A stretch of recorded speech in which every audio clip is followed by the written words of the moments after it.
Games Workshop has published the points cost for both the Reductus Saboteur and the Blade Champion, so now we know most of their rules. Are they looking like they're going to be worth it in-game?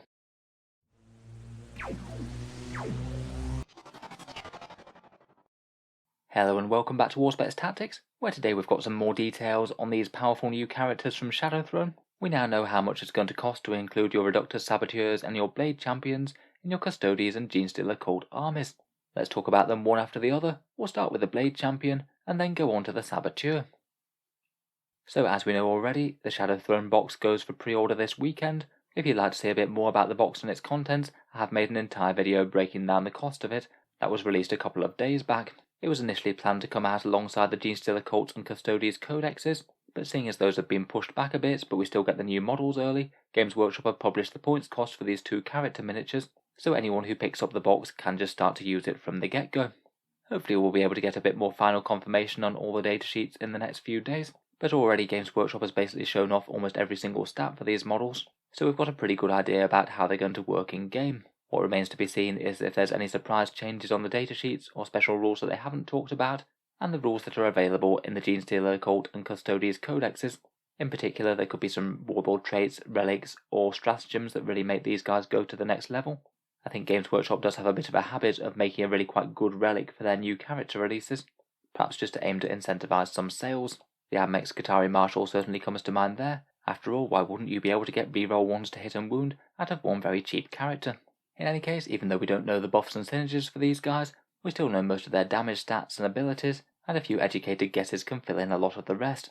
So first up, the Blade Champion is 110 points. I think he's very likely to be an HQ choice in a similar vein to the Emperor's Champion and Castellan Crow, as it basically seems like he's a Custodes Champion miniature.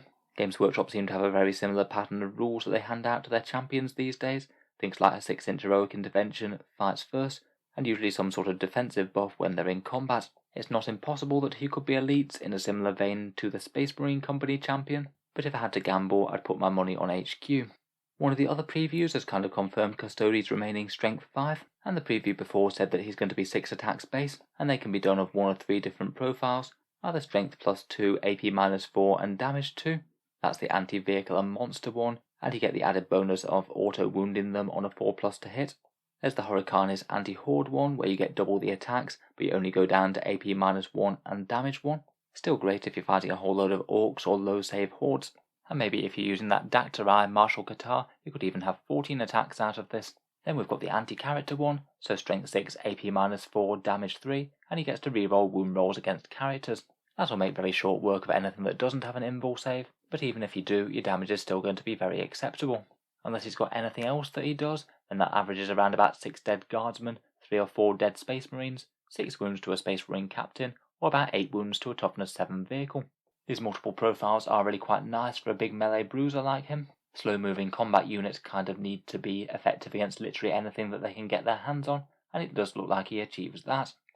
As well as that, he's got a whole cluster of champion style special rules, extra defense in melee where hit rolls against him of 1 to 3 always fail and +1 save in combat, a 6-inch heroic intervention and always fighting first when he gets there. That's really quite a nice pairing, though just judging from the model I wouldn't be at all surprised if he does wind up having a 3+ armor save rather than the more standard 2-op for Custodes.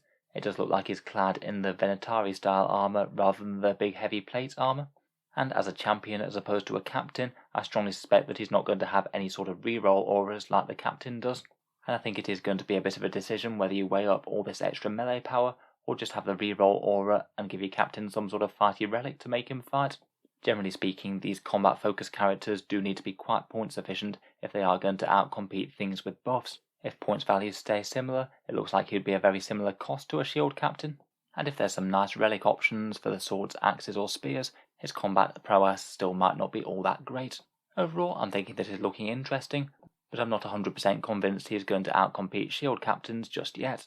I guess possibly if shield captains wind up having an arbitrary restriction on how many you can take, then it might incentivize you to take these if you did want to fill a battalion or something, I guess. Moving on, we have the Reductus Saboteur, the Genestealer cult lady with all the explosives, also coming out in Shadowthrone, and now confirmed at 80 points per model. Since the preview for her rules, we've found out about the new Genestealer cult crossfire rule, and as a primarily shooting unit, I would kind of expect her to have it, even if her explosives are a bit of an unusual shooting attack. If she can target an exposed unit with +1 to hit and +1 to wound, then those bombs are looking completely devastating against enemy vehicles. Compared with the Blade Champion, I'd be a bit more inclined to guess that she's going to be elites rather than an HQ. She just feels a bit more like a damage dealer that you throw at the enemy, maybe in a similar sort of way to the Sanctus or the Kellamorph, as opposed to a leader like the Jackal Alphas or Primus perhaps. If the cult restrictions also remain the same, we might only be able to take one of her per detachment. Genestealer cults have had that restriction against spamming characters for quite a while now.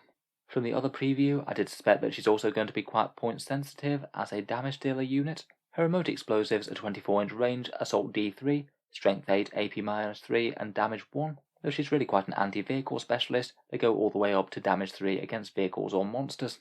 If she was hitting on 3s with no crossfire rule, that's usually going to be around about 4 to 6 wounds on enemy vehicles depending on what she's targeting, but not that exciting against infantry, only around 2 wounds on them.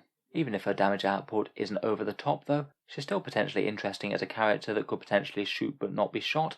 It's pretty frustrating in 40k when you're fighting against a gun turret that you can't do anything about besides engaging combat. Other than detonating explosives all over the enemy, she also has a plant explosive action that she can do, and that allows her to lay down her modelled explosion base, this seeming like a bit of a mine or area denial thing. Probably the sort of thing that you want to park on a midfield objective if possible.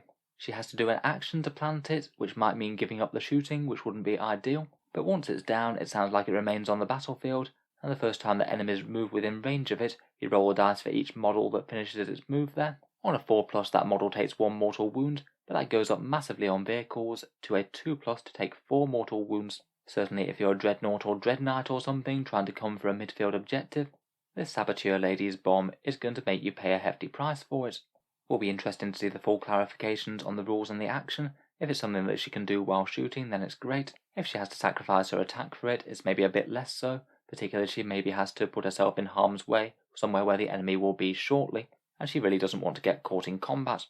Otherwise, the other things we know about her is that she's -1 to hit at range and +1 saving cover, and if she's in area terrain she can't be shot unless the enemy is within 12 inches of her.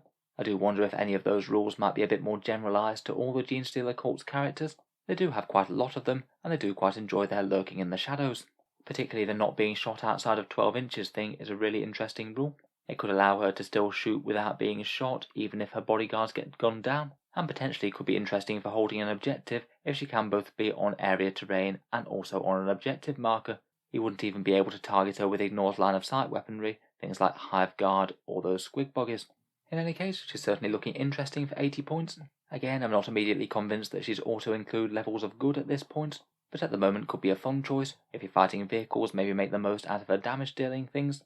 If you're not and you think you can screen her, she could potentially be a very safe way to hold down a home field objective if there's adequate cover nearby. So let me know what you think down in the comments below. Are you excited for either of these, and do you think that they're likely going to be worth the points or not? I'll hope to cover their rules in full once they're out, and I'll most certainly be doing full reviews of the Genestealer cults and Custodes codexes once they're released. Looking forward to getting my teeth into them. Feel free to subscribe if you'd like to see any or all of that, or just the regular 40k videos on Auspex tactics each day. Finally, if you have been enjoying all the videos on the channel, I would just like to mention one way in which you can help support that, and that's my Element Games affiliate link down in the video description. If you live in the UK, Element Games is a decent discount retailer. They give 10 to 20% off Games Workshop's miniatures, and if you buy anything after clicking the link, a small amount goes to help support Auspex Tactics without costing you any more whatsoever. Can just be a way to help the channel out if you were thinking about ordering in some models anyway. If you live over in the USA and Canada, there is also an Amazon affiliate link down there as well. That one works in much the same way. Click the link, buy anything you were going to, and a small amount goes to help support Auspex Tactics. Again, it doesn't cost you any more at all. A big thank you to you guys who have been doing that, it really does help out. And a massive thank you to all of you for listening. I'll hope to see you guys next time.